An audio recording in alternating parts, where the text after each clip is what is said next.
Tidak peduli strategi apa yang dipakai, jika tidak bisa menguasai 3 tempat ini, dijamin videonya pasti sepi. 3 tempat ini sangat-sangat krusial karena bisa menentukan suksesnya sebuah channel. Jika tidak bisa menguasai ketiganya, setidaknya kita harus menguasai 2 atau minimal 1 dari ketiga tempat tersebut. Apa saja ketiga tempat tersebut, dan bagaimana caranya supaya kita bisa masuk dan menguasai ketiga tempat tersebut, semuanya akan saya bahas setelah yang satu ini.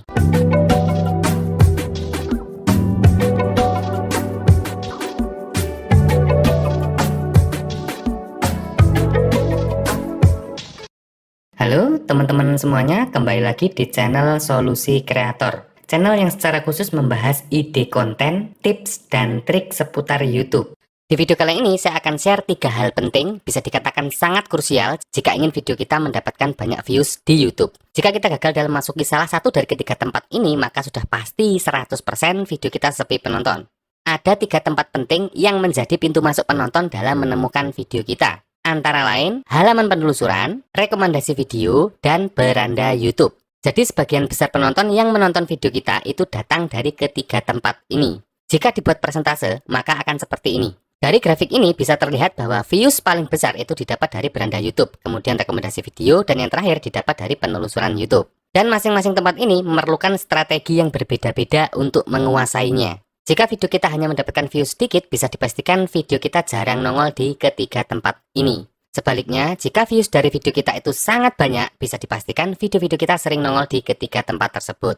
Gimana sih caranya supaya video kita sering nongol di ketiga tempat tersebut? Oke, kita bahas satu persatu ya. Kita mulai dari yang halaman penelusuran terlebih dahulu.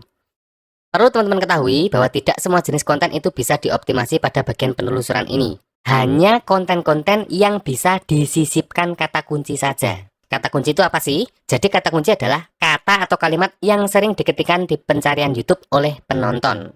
Seperti contoh misalnya, ketika saya ingin mencari informasi tertentu, saya akan mengetikkannya di pencarian YouTube. Kemudian nanti akan tampil video-video terkait dengan penelusuran yang saya cari. Misalnya di pencarian YouTube sini saya ketikkan cara bikin nasi goreng. Maka nanti akan muncul banyak sekali video-video yang terkait dengan kata kunci yang saya ketikkan. Ada cara membuat nasi goreng sederhana, membuat nasi goreng paling enak di dunia. Jadi ini adalah video-video yang ranking dengan kata kunci cara bikin nasi goreng. Jenis konten yang cocok untuk bisa dioptimasi pada bagian penelusuran antara lain konten tutorial, kemudian konten review produk, konten hiburan, dan konten berita. Misalnya, saya ingin belajar bermain gitar, maka saya akan mengetikkan di pencarian sini, cara bermain gitar. Nah, nanti akan muncul banyak sekali video-video yang terkait dengan tutorial cara bermain gitar. Ketika saya ingin mencari informasi tentang berita, misalnya saya juga bisa mengetikkan di sini, misalnya harga minyak goreng. Ya, ini adalah artikel-artikel yang tentang berita, teman-teman. Jadi bisa dioptimasi pada bagian penelusuran. Kalau review produk, contohnya seperti apa? Misalnya saya ingin membeli HP, kemudian saya ketikkan dulu review Samsung A berapa aja ya, misalkan A52s F5G ini. Maka nanti yang muncul adalah video-video review produk. Kemudian untuk topik yang bisa dioptimasi pada bagian penelusuran adalah konten terkait dengan hiburan. Bisa komedi, bisa judul lagu, bisa judul film, dan lain sebagainya. Nah, cara optimasinya, bagaimana supaya video kita itu bisa tampil di halaman pertama pencarian? Yang pertama, kita harus riset kata kunci terlebih dahulu. Ada banyak cara yang bisa dilakukan dalam meriset kata kunci. Nanti pembahasan yang akan datang akan saya buatkan video khusus yang membahas tentang bagaimana cara riset kata kunci yang benar dan efektif. Dan tools apa saja yang bisa dipakai. Karena kalau digabungkan di video ini, maka pembahasannya akan sangat panjang. Cara yang paling simpel adalah dengan mengetikkan langsung di pencarian YouTube. Seperti ini ya. Contohnya misalkan konten saya adalah tentang review mobil misalnya. Saya ketikkan aja di sini. Misalkan konten saya tentang Innova. Saya ketikkan aja di sini. Innova Reborn. Nah, kemudian saya bisa membuat video dari masing-masing kata kunci yang disarankan oleh YouTube ini. Misalkan Innova Reborn 2016, Innova Reborn bensin, Innova Reborn Venture 2022, dan seterusnya. Jadi dari satu saran penelusuran ini bisa dibuat satu video. Ini adalah cara yang paling simpel dalam meriset kata kunci. Karena ini adalah history, teman-teman ya. History dari orang-orang yang pernah mengetikkan kata kunci ini di penelusuran YouTube. Artinya, kata kunci ini banyak pencarinya dan layak untuk digarap. Atau kita juga bisa menggunakan feeling. Ya, misalnya topik kita tentang memasak. Kira-kira ada nggak ya orang-orang yang mengetikkan kata kunci di penelusuran? Misalnya cara bikin soto, cara bikin rawon, kira-kira ada nggak? Itu bisa menggunakan feeling. Pada intinya, gunakan kata kunci yang banyak pencarinya. Setelah kita mendapatkan kata kuncinya, selanjutnya apa yang dilakukan? Pertama, kita bisa membuat beberapa video dari kata kunci turunannya. Seperti ini tadi ya, Innova Reborn, kita bisa membuat video dari saran kata kunci yang muncul di sini. Dan kata kunci yang sudah kita riset ini nanti kita gunakan sebagai judul video, kemudian kita masukkan di deskripsi video dan tag video.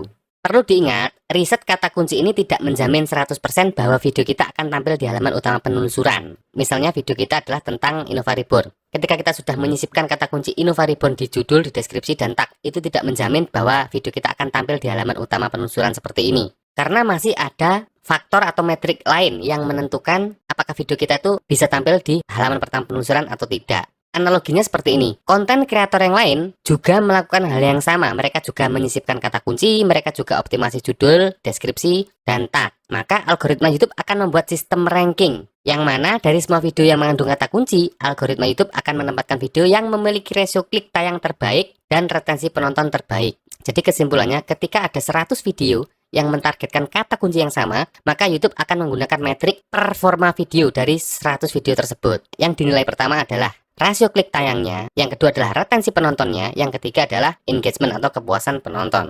Jadi untuk bisa benar-benar ranking 1 di pencarian penelusuran YouTube, kita harus memastikan bahwa konten video kita mengandung kata kunci, kemudian video kita memiliki performa yang bagus. Gitu ya, jadi ini adalah tempat yang pertama. Sekarang kita lanjut ke tempat yang kedua, yaitu rekomendasi video.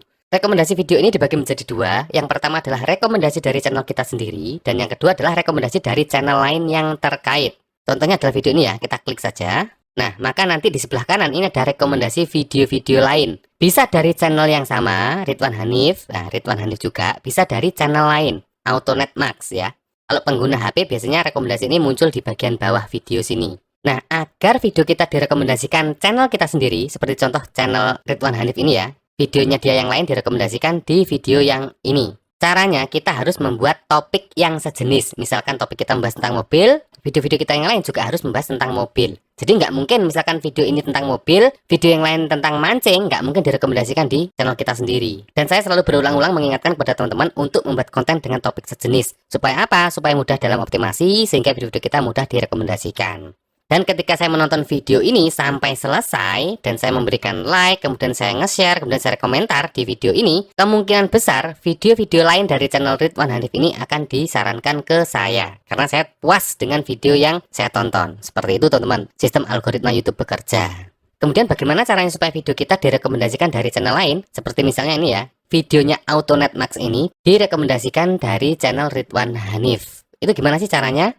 Ada 3 poin supaya video kita direkomendasikan dari channel lain. Yang pertama adalah rasio klik tayang. Pastikan judul dan thumbnail menarik supaya mengundang klik. Kemudian retensi penonton juga harus bagus. Ini meliputi jam tonton. Dan yang terakhir yaitu engagement atau kepuasan penonton. Ini meliputi like, komen, dan share.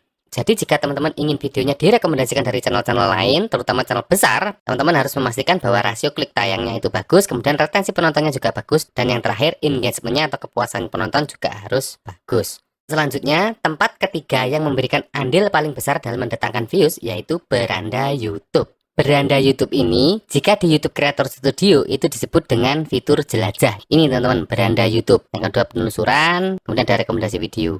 Jika teman-teman bisa menguasai tempat-tempat ini, sudah pasti video teman-teman akan diserbu penonton. Menguasai fitur jelajah atau beranda YouTube, kemudian penelusuran dan rekomendasi video. Caranya gimana supaya video kita direkomendasikan di beranda? Caranya sama dengan penjelasan sebelumnya di bagian rekomendasi video. Karena jika video kita sudah direkomendasikan di bagian rekomendasi, maka video kita juga secara otomatis akan direkomendasikan di beranda YouTube. Jadi kesimpulannya, agar video kita direkomendasikan di bagian rekomendasi dan di beranda YouTube, langkah yang harus dilakukan adalah mengoptimasi rasio klik tayang, meningkatkan retensi penonton, dan engagement atau kepuasan penonton. Jadi algoritma YouTube itu bekerja seperti ini teman-teman. Pertama, algoritma YouTube akan merekomendasikan video kita ke beranda penonton dengan lingkup yang kecil. Jika penonton ternyata banyak yang suka dan puas dengan video kita, maka YouTube akan lebih merekomendasikan video kita ke penonton dengan jangkauan yang lebih luas. Dan begitu seterusnya, sampai penonton sudah mulai jenuh dengan video kita, dan video kita mulai perlahan menurun performanya. Dari situ, algoritma YouTube akan mulai mengurangi jangkauan rekomendasinya.